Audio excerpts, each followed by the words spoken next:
A couple of things. First of all, watching his hands on the keyboard, you know, you look like those are two hands like everybody has. And yet look at what he is doing. And then, I don't know about you guys, but when I've read in the past about Bruce Springsteen, one of the holes in his history is I don't understand how he became such an accomplished guitar player and piano player, never took lessons, none of that. And Bruce told me that he would take 45 records, the old 45s, the singles, slow them down to 33 and a third, play them over and over again, and then teach himself how to play guitar by slowing the notes down. This is amazing to me. How does a guy, I mean, lots of people have guitars, lots of people have pianos, but they just can't come up with that kind of thing. It's just wild to watch him do that. And Thunder Road, I don't know what it is, just Bruce stripped down, no band, with that piano.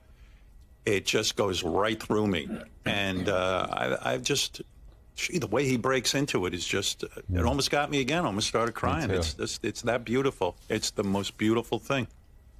Yeah, it is. It's unbelievable. I remember when Tim Russert was on, Tim just started talking about Thunder Road. I mean, they played it at his memorial service. It's just an extraordinary song. I want to talk about something else that you revealed in this interview. That, I mean, I've been listening to Bruce for 50 years, right? And first of all, I thought it was fascinating. You asked him about a guitar, you know, you're a great guitarist. He goes, yeah, and I'm underrated. It's a one time, like the humble guy said, you know what? I used to shred on the Jersey Shore, and I don't get the respect I deserve as a guitarist, which is true.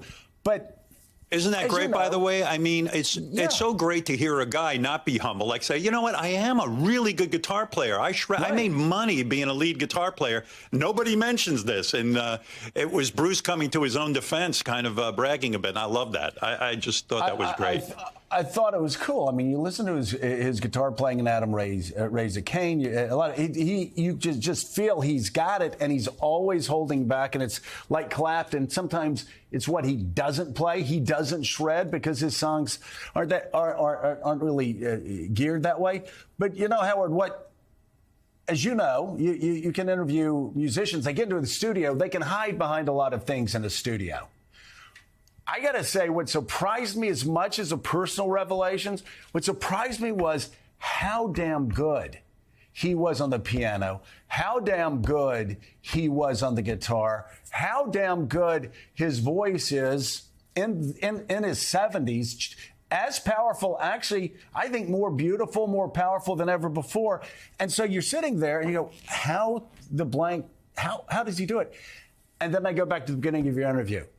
And you and Bruce talk about the drive. You both had an obsessive drive. This guy would go out, height of his fame, play for 3.5 hours, screw up one part of a song, and he'd go on the bus and take notes and beat himself up for the next 24 hours until he got back out on the set. I mean, that drive. Well, don't you think that's what made it? That drive.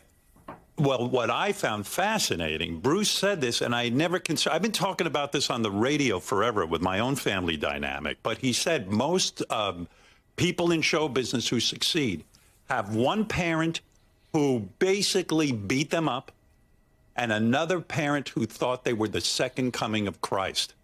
And if that wasn't my childhood, a father who said I would never be successful, and my mother who said dress every day like you're going to meet the governor because you're my representative on earth.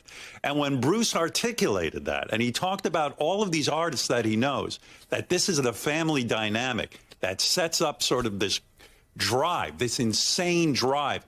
And really at the base of it, as Bruce points out in this interview, it's wanting to be loved.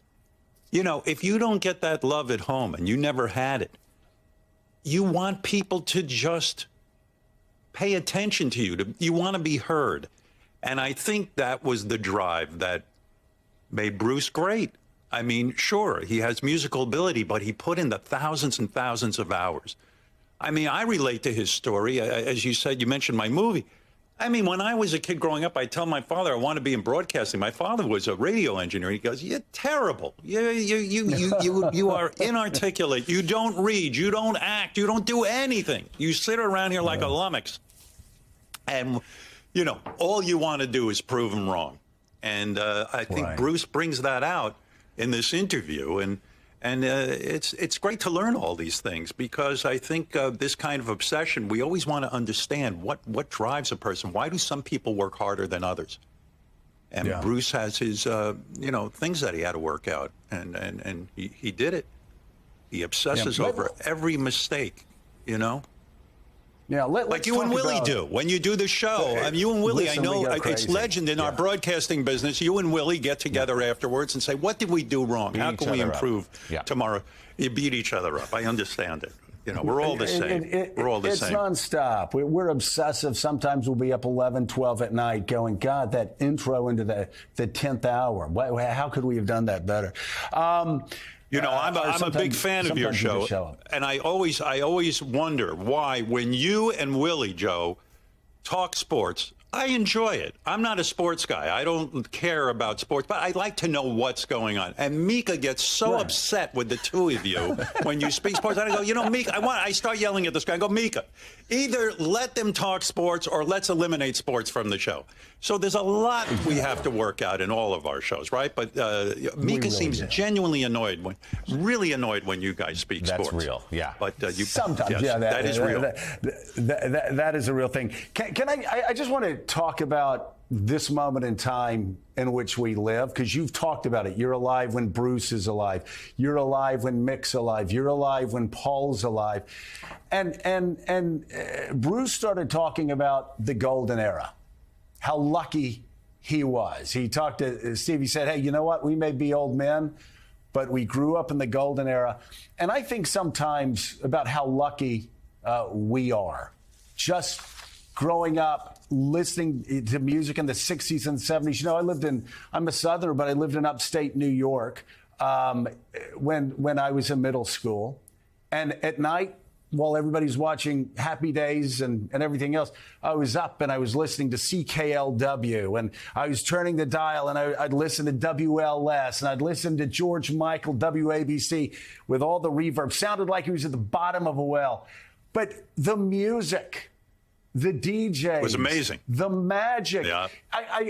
It's one of the reasons why younger, I think, people can't appreciate Once Upon a Time in Hollywood as much as, say, me, because it's just magic, and you've lived we sound like in this magical time.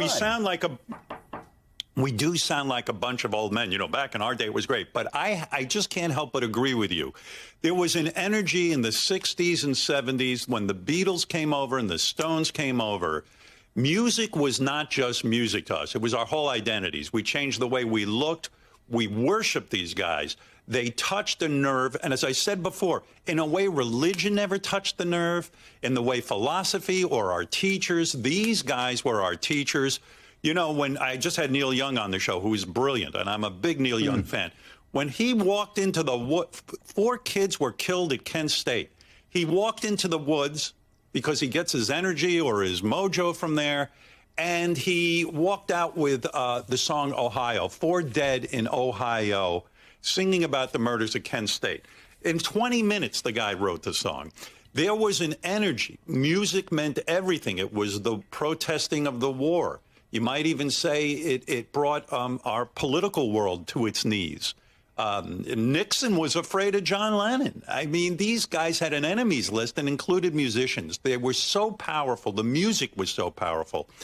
And as a young guy coming up in radio, I mean, when I used to work in these free-form formats and play music and turn people onto new music, it was mind-blowing. And in a way, I feel bad for some of the musicians now that they didn't grow up in that time. And because the music was explosive. People would go home and listen to entire albums. Nobody does that anymore.